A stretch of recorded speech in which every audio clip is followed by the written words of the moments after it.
Tout de suite, le JT.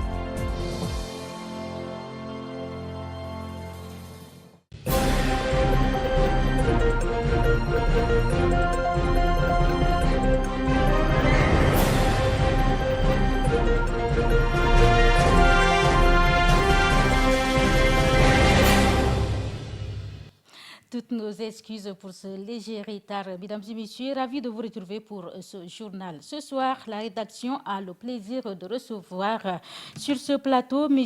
Abdelmanan Katap, délégué général du gouvernement auprès de la province du Mayo-Kébi-Ouest, une institution clé dans la coordination administrative, le développement territorial et la régulation des activités économiques et frontalières. Bonsoir, monsieur le délégué général. Bonsoir, madame. Ça allez bien? Bonsoir. Merci d'avoir répondu à notre invitation. Merci de l'invitation. Nous reviendrons à vous dans un instant, mais d'abord, les actualités du jour.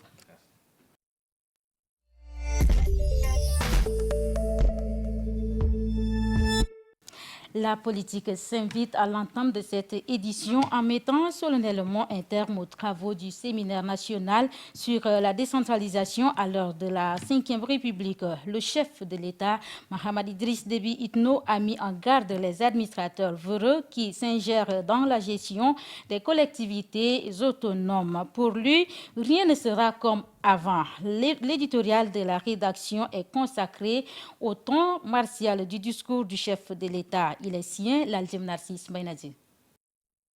Lors de la clôture du séminaire national consacré à la décentralisation, le président de la République, Mahamad Idriss Déby Itno, a promis la nomination des administrateurs territoriaux compétents. Cette promesse du chef de l'État met un peu de baume au cœur des participants à ces assises qui sont pour la plupart des élus locaux. Ces derniers estiment que pour mener à bien leur mission au profit du développement local, il faut des administrateurs civils bien formatés à l'École nationale d'administration ENA. Ceux-là disposent de pédigree administratif et chemineront ensemble avec les élus locaux dans la complémentarité. Aujourd'hui, que constate-t-on? Des préfets et sous-préfets analphabètes sont bombardés et ceci crée beaucoup d'ennuis aux communes. Ils s'immiscent dans la gestion des communes parce qu'ils veulent avoir leur part du gâteau. Ce genre de comportement a souvent paralysé les activités des communes. Il faut dire aussi que certains conseillers municipaux ne connaissent pas leur rôle. Ils pensent qu'ils sont des salariés des communes. Certains ont un niveau qui laisse à désirer. D'autres sont des pêcheurs en eau trouble. C'est ainsi qu'ils ont démis plusieurs maires de leurs fonctions au niveau de la commune centrale. Ce n'est pas parce que certains édiles ne sont pas compétents, mais ils veulent faire les choses dans la règle de l'art. Ceux-là ont été débarqués sans ménagement par leurs collègues conseillers municipaux. Et là, la mairie centrale de N'Djamena a battu le record, suivi de celle du 7e arrondissement. Un maire très dynamique et plein de volonté, apprécié par les habitants de la capitale, a été remplacé au pied levé par un post fait sur les réseaux sociaux. Sa remplaçante a été congratulée à travers ces messages laconiques sans que cela n'émeuve outre mesure. Alors, les hommes politiques qui ont pris part à ce séminaire, riche en débats, doivent dupliquer à leurs militants pour leur permettre de mieux appréhender les missions assignées aux conseils municipaux. Le président de la République, Mahamad Idriss Déby Itno, a souligné que ces administrateurs verront leurs capacités renforcées pour mieux jouer leur partition dans la mise en œuvre effective des recommandations pertinentes formulées à l'occasion de ce séminaire. Depuis que la Conférence nationale souveraine CNS de 1993 avait jeté les bases de cette forme de l'État arrachée au forceps par les participants, beaucoup d'administrateurs et les ministres qui ont géré le département de la décentralisation n'ont pas maîtrisé cette forme de l'État puisque la décentralisation, c'est le transfert des compétences à la base. Il est question de rendre transparent l'État dans sa gestion, moins centralisateur, plus efficace et efficient et développé. Cette décentralisation est consacrée par l'actuelle constitution adoptée par le peuple tchadien en décembre 2024. Aujourd'hui, les provinces et les entités territoriales décentralisées sont dotées de personnalités juridiques et gérées par les organes locaux. Tout compte fait, ces administrateurs assureront la tutelle de qualité fondée sur la collaboration, le contrôle de l'égalité. Le chef de l'État a mis en garde certains administrateurs véreux et autres brebis galeuses qui seraient tentés par l'appât de gain le trouveront sur leur chemin. La tutelle doit être un appui à marteler le président de la République. Ce signal fort du chef de l'État n'est pas tombé dans l'oreille d'un sourd. À lundi prochain, plaise à Dieu. À lundi prochain, l'Aldjuma Narcisse Baïnadir, à l'aube d'une nouvelle semaine dans l'enceinte de la Direction générale de la police nationale, s'est tenue une cérémonie symbolique de la levée des couleurs. C'est un rituel républicain où discipline, engagement ou patriotisme se conjuguent pour rappeler à chacun la valeur et la force du pacte national. Écoutez Oumana Filbert qui signe ce reportage.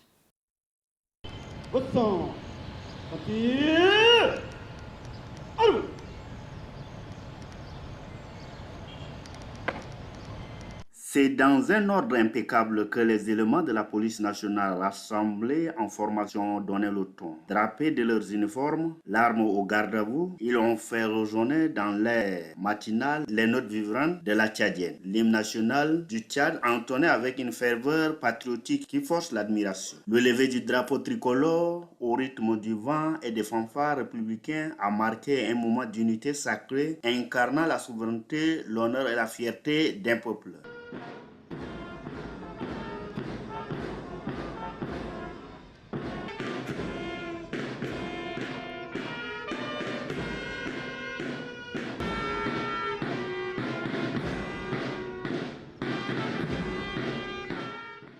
Ce geste, en apparence ordinaire, révèle pourtant une profondeur civique essentielle. Célébrer les institutions de la République, affirmer l'autorité de l'État et réaffirmer les valeurs d'unité, de discipline et de respect de l'ordre républicain. En ce lieu hautement stratégique où se drament les grandes orientations sécuritaires de la nation, la levée des couleurs devient un acte fondateur, presque sacré, qui rappelle que la République n'est pas un mot abstrait, mais une réalité vivante, bâtie par ses serviteurs et défendue par ses enfants.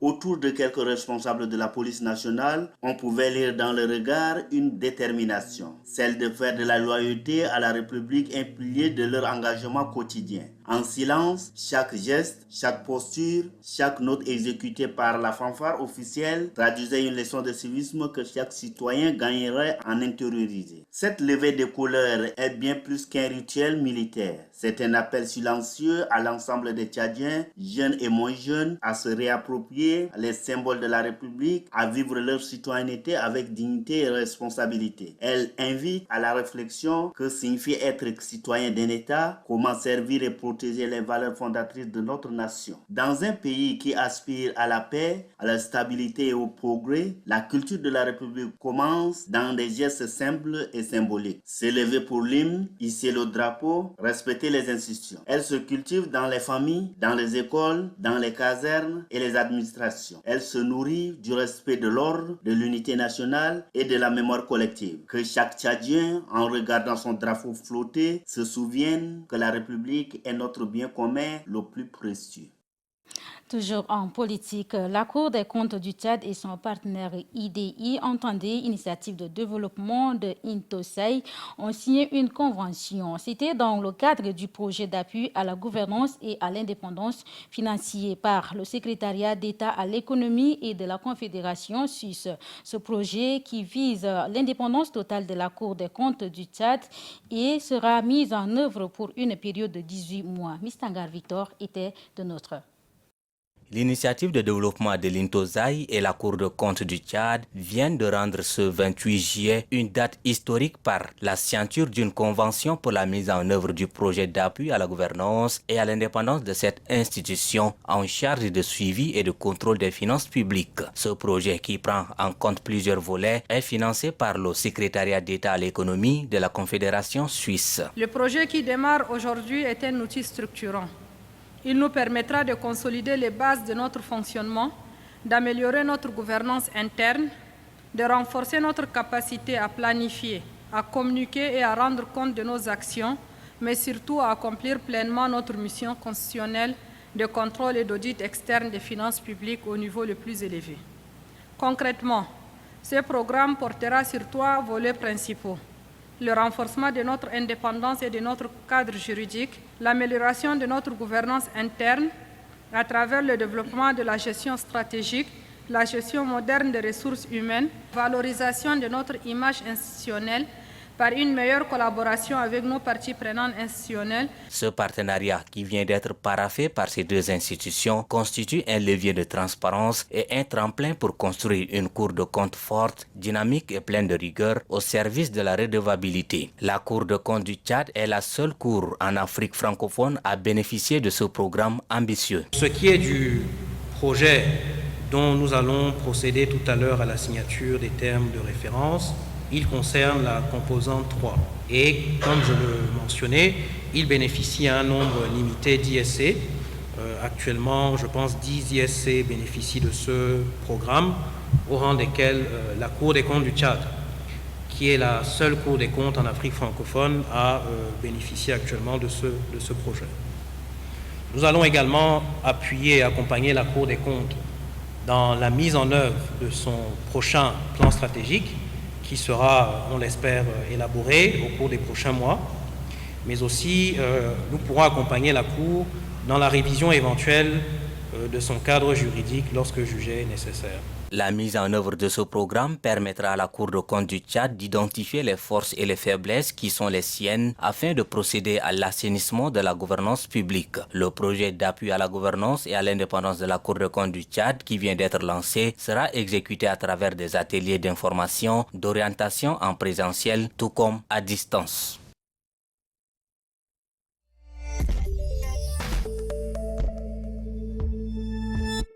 De la politique parlons société, l'hygiène et l'assainissement demeurent un enjeu crucial tant pour la santé publique que pour le développement urbain à N'Djamena. Face à des défis multiples, la capitale tchadienne doit explorer des solutions concrètes et durables afin d'améliorer la situation et garantir à ses habitants un cadre de vie sain. Écoutons à ce sujet Josephine Koulibaly. En N'Djamena, la question de l'hygiène et de l'assainissement incarne un paradoxe saisissant. Alors que les projets et initiatives se multiplient, les rues demeurent souvent encombrées de déchets, témoignant d'un déséquilibre entre les ambitions de développement et les réalités de terrain. Ce constat met en lumière les insuffisances des dispositifs publics en matière de gestion des ordures et soulève des interrogations sur l'efficacité des politiques municipales. La capitale n'djaménoise produit énormément de kilogrammes, de tonnes de déchets par jour, je peux le dire, que ce soit déchets liquides, déchets solides.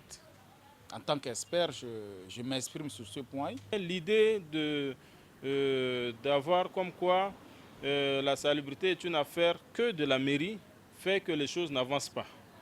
Donc, moi, je pense qu'il faut qu'on change de mentalité. L'absence de bacs à ordures dans certains quartiers crée non seulement un cadre de vie dégradé, mais accentue aussi les tensions entre la population et les autorités locales. Ces populations qui déposent les ordures n'ont pas d'autre alternative. C'est par manque de moyens, de dispositions et les bacs à ordures que ces populations déposent les ordures. Donc il faut que l'État ou bien les autorités locales mettent à disposition les bacs à ordures pour pouvoir que ces populations déposent ces ordures.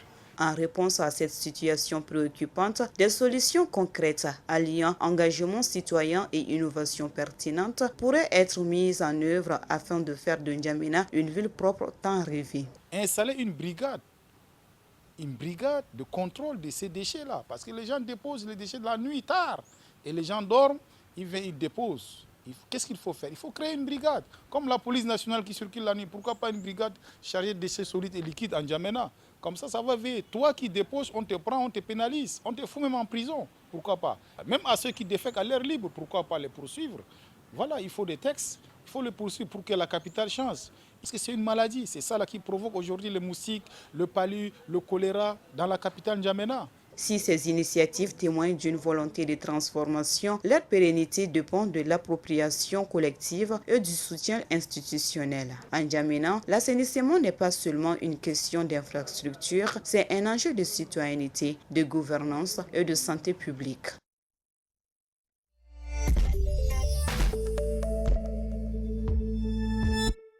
page santé de cette édition, le monde célèbre ce 28 juillet 2025 la journée mondiale de lutte contre l'hépatite. C'est l'occasion pour le ministère de la Santé publique, de la prévention et du programme sectoriel de lutter contre le sida. Elle a été célébrée au sein du 10 ministère suivi de 3 dépistages antigènes. Le thème retenu cette année est l'hépatite. Faisons tomber les barrières. Écoutons à ce sujet Roselyne Djekourboa. La journée mondiale contre l'hépatite est célébrée chaque année le 28 juillet 2025. L'édition 2025 met l'accent sur la nécessité de supprimer les obstacles financiers, sociaux et systémiques, y compris la stigmatisation, pour amplifier l'accès au dépistage, au traitement et à la vaccination. Voilà, on a commencé depuis 3 jours. Aujourd'hui, c'est le dernier jour. Donc, notre dépistage à l'hépatite est dans la gratuité comme d'habitude. C'est dans la gratuité. Tout ce qui est lié à notre programme sectoriel est toujours dans la gratuité.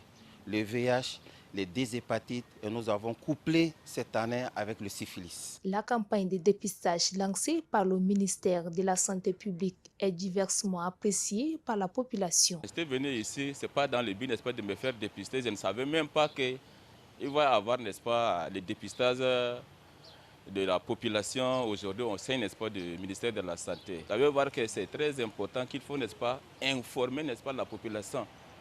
Je ne sais pas si ça s'est fait, n'est-ce pas, dans tous les quartiers, n'est-ce pas, de la ville de N'Djamena, mais je suis en train de voir que c'est seulement au sein. Et la population, quelquefois, n'est même pas informée, n'est-ce pas, de ce qui est en train de se passer ici. Oui, j'apprécie ces campagnes en tant qu'un citoyen tchadien.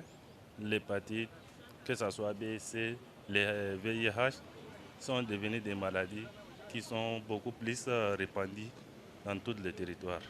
Donc je vois que c'est bien, les gens se mobilisent pour faire le dépistage. Nous sommes très ravis parce qu'il est très important et nécessaire pour nous de savoir le bilan de notre santé. Et donc c'était une occasion pour nous de se faire connaître le bilan de notre santé. Docteur Eounou, conseillère Sciences Système Service pour tous, mentionne le bien fondé de cette journée en mettant l'accent sur la prise en charge de l'hépatite virale et certaines pathologies. Que les communautés sachent qu'au niveau des structures de santé, il y a une prise en charge qui existe. Donc, il faut aller se faire dépister. Et quand on est dépisté, alors on a accès au traitement. Le taux de prévalence de l'hépatite virale au Tchad n'est pas perdu de vue. Il y a 9,2% qui sont atteints d'hépatite B. Et il y a 2,3% qui sont atteints d'hépatite C. Ça, c'est les récentes études pour montrer un peu l'importance de la prévalence. En cette journée mondiale de lutte contre l'hépatite célébrée le 28 juillet 2025 sous le thème « Faisons tomber les barrières », le Tchad réaffirme son engagement à lutter résolument contre cette menace silencieuse qui touche encore des millions de vies, notamment sur notre territoire. Il est impératif de renforcer les actions multisectorielles, communautaires et institutionnelles afin de briser les barrières sur les voies de contamination.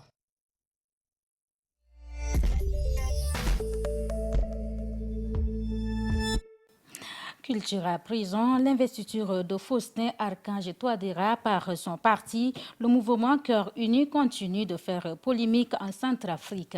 C'était la nouvelle constitution adoptée en août 2023. Le chef de l'État peut briguer un nouveau mandat. Une annonce qui divise profondément la population à 5 mois des élections. Suivez Rondel Karel. Lors de son discours à la nation en décembre dernier, le président Faustin Archange Touadéra s'était déclaré favorable à une rencontre avec l'opposition à condition d'avoir un regard sur le format et le contenu des discussions. Une attitude perçue par l'opposition comme un rejet déguisé de cette initiative. Officiellement investi samedi 26 juillet par son parti, le mouvement Cœur Uni, le président centrafricain peut se présenter grâce à une constitution promulguée le 30 août 2023 qui marque l'entrée dans une nouvelle république. Dans les rues de la capitale, les réactions sont partagées. Pour certains, c'est une volonté claire du chef de l'État de s'éterniser au pouvoir. Pour d'autres, il est simplement le mieux placé pour poursuivre la reconstruction du pays. Le maire de la ville, lui, ne cache pas son étonnement face à cette décision. Il s'est présenté d'abord au premier mandat comme un président qui vient juste pour corriger certaines choses après les événements, c'est-à-dire la crise militaro-politique. Il n'a pas promis de faire le 3e mandat et à notre grande surprise, il s'est présenté comme candidat à l'élection présidentielle. Mais pour Antoine, cette candidature ne constitue en rien une rupture des engagements initiaux. Selon lui, le contexte institutionnel a changé et ce nouveau mandat est la suite logique des choses.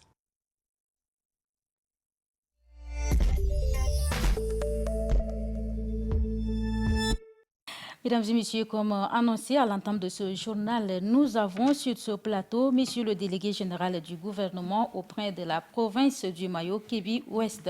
Une fois de plus, bonsoir monsieur. Bonsoir madame. Très ravi de vous avoir de notre ce soir. Merci. Sans plus tarder, monsieur le délégué général du gouvernement, comment se porte votre province que vous avez l'honneur de diriger? Alors, la province du Mayo-Kébi va mieux. Et il y a quand même dans ces provinces, c'est une province très dynamique, une province où il y a des éleveurs, des cultivateurs, et tout le monde se porte bien. Malgré ça, nous avons quand même des défis majeurs à relever. Il y a le problème de la cohabitation pacifique, le problème foncier. Nous avons fait quand même de notre mieux. Il y a une avancée majeure, surtout dans le domaine de la sécurité et surtout de vivre ensemble. D'accord. Alors, dites-nous quel regard portez-vous sur les dividendes concrètes issues de ce séminaire sur la décentralisation? Alors, le séminaire qui vient de passer du 21 au 25, c'est une étape décisive. C'est une étape décisive où, dans le processus de modernisation de notre gouvernance, nous avons travaillé grâce à des experts nationaux et internationaux qui nous ont quand même permis d'identifier et de clarifier les rôles de chacun, surtout le délégué général et surtout le président des conseils provinciaux. Donc, ça, il y a aussi des choses à faire. Il y a encore un processus à continuer progressivement. Et nous, en tant que délégués généraux, nous venons en appui pour aider les collectivités autonomes et pour mettre cette décentralisation effective dans tout le territoire tchadien. Dites-nous, monsieur le délégué général du gouvernement, à l'issue de ce séminaire, quels sont selon vous les défis prioritaires qui interpellent l'action publique au niveau provincial? Bon, à la lumière de ce séminaire, en tant que délégué général, il y a plusieurs défis. Il y a les défis d'abord, le fait d'harmoniser notre action avec les collectivités autonomes et surtout les services déconcentrés de l'État. Enfin, de les accompagner. Là aussi, c'est parmi les défis. Il s'agira aussi de traduire la politique du chef de l'État, surtout dans le cadre de la décentralisation, en action concrète sur le terrain. Pouvez-vous nous dresser un état des lieux, sinon les objectifs de la mise en œuvre de la décentralisation et l'autonomisation des collectivités territoriales du Mayo-Kébi-Ouest? Bon, le Mayo-Kébi-Ouest, pour l'instant, dans le cadre de la décentralisation, elle a quand même une avancée notable. C'est une province dynamique avec un potentiel humain qui est touristique considérable. Toutefois, il reste confronté à des défis comme des insuffisances, les infrastructures, les questions de la santé, les questions de l'école. Et comme je viens de vous dire qu'il y a aussi une avancée notable, nous avons bien travaillé. Et j'espère que d'ici peu, la décentralisation soit quand même effective dans le Mayo-Kébi-Ouest. Vous faites face à des obstacles sur le terrain dans votre province? Non, nous sommes toujours en phase pilote. Les phases pilotes est un petit peu compliqué et difficile. Et nous allons essayer de travailler en synergie avec le président des conseils provinciaux. Et je pense que nous sommes complémentaires. Et nous venons toujours en appui vers eux. Et je pense que d'ici peu, nous allons aller progressivement vers la décentralisation dans le Mayo-Kébi Ouest. D'accord. En tant que représentant de l'État au niveau provincial, comment conciliez-vous les impératifs de l'administration centrale avec les réalités locales souvent complexes et parfois contrastées? Alors, ça aussi, ça fait partie des défis. Ça fait partie aussi des défis, mais nous avons, je peux vous citer, entre autres, renforcer l'accès aux services sociaux. Ça fait partie aussi des défis. Accompagner les collectivités autonomes dans la gestion administrative et financière. Ça fait partie aussi des défis. Réduire les tensions foncières et communautaires. Ça fait partie aussi des défis. Et stimuler une initiative économique locale, notamment agricole, et surtout donner une autonomie à la jeunesse et surtout aux femmes. Et la mise en œuvre effective de la décentralisation. Ça fait partie de ces défis. Et je pense que, comme je vous ai dit, nous sommes en phase pilote et nous continuons à travailler main dans la main avec les collectivités autonomes et surtout les présidents des conseils provinciaux. Et c'est un peu, comme disait le chef de l'État lors de son discours, la décentralisation, c'est une... comme on appelle, une décision constitutionnelle et politique. Et là, nous allons la conclure. Monsieur le délégué, pourquoi cette particularité? Vous, tout à l'heure, dans votre intervention, vous avez mis l'accent sur les femmes et les jeunes. Pourquoi cette particularité? Vous savez, les jeunes et les femmes, ils ont leur place dans l'administration tchadienne et surtout avec la nouvelle formule de la décentralisation. Donc, nous cherchons à les donner leur autonomie et surtout les femmes. Et ça, c'est le politique et surtout les chantiers du chef de l'État lors de son discours de l'élection présidentielle de 2024. Donc, je pense que dans ce contexte-là, nous allons mettre chacun à sa place et donner chacun son rôle à jouer, les femmes et surtout les jeunes. Voilà ce que je voudrais dire parce que le président de la République a quand même donné une place à la femme et surtout à chaque fois il parle de la jeunesse et nous allons traduire textuellement ce qu'il avait dit sur le terrain. Voilà ce que je voudrais dire comme la jeunesse et surtout les femmes.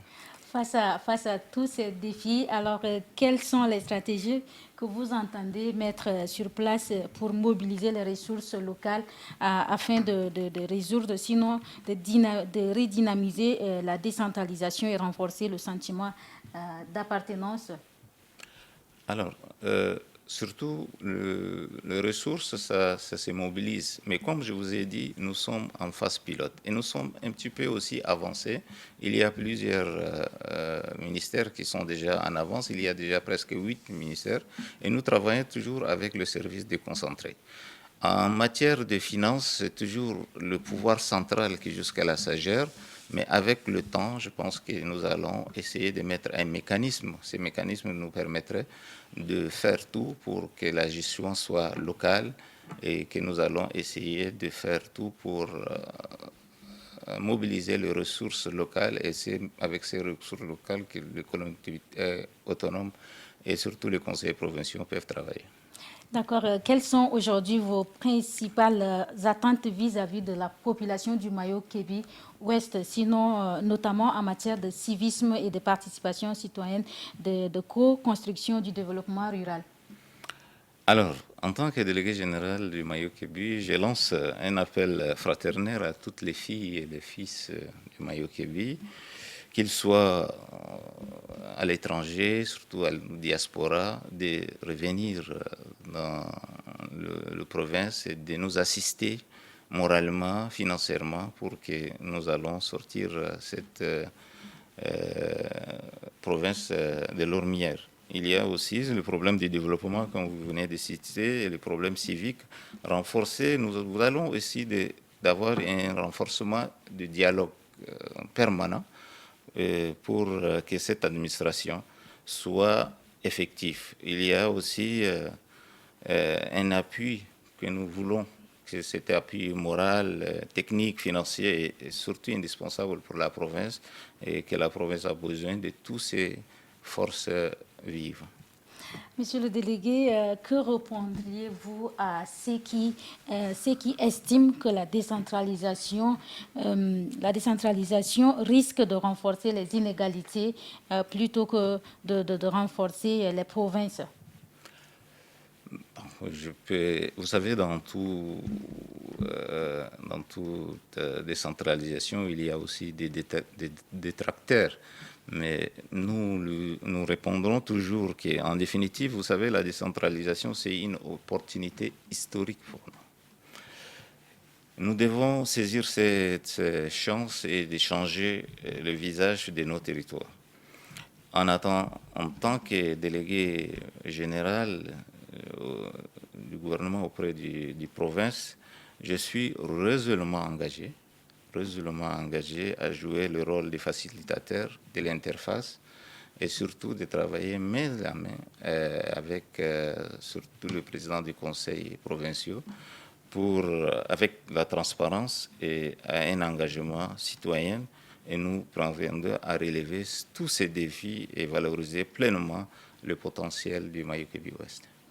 Notre entretien tire à sa fin. Monsieur le délégué général, quel message souhaitez-vous adresser ce soir à l'ensemble des Tchadiens, sinon à l'ensemble des habitants du Mayou-Kébi-Ouest et à tous les citoyens engagés dans la construction d'un Tchad décentralisé? Le message que je voudrais lancer, c'est un message de paix. Et surtout la justice dans notre pays. Il faut saisir la main tendue du président de la République, tout le temps l'homme qui a demandé à tous les Tchadiens de rentrer au pays. Et je pense que j'ai fait partie du fruit de ceux qui ont rentré, parce que j'étais un ex-politico-militaire. Et là, voilà la place où le chef de l'État m'a donné confiance, où il m'a nommé en tant que délégué général auprès du province du Mayou-Kébi-Ouest. Je pense que ça, c'est déjà une avancée notable et une avancée majeure. Et la deuxième des choses, c'est le vivre ensemble.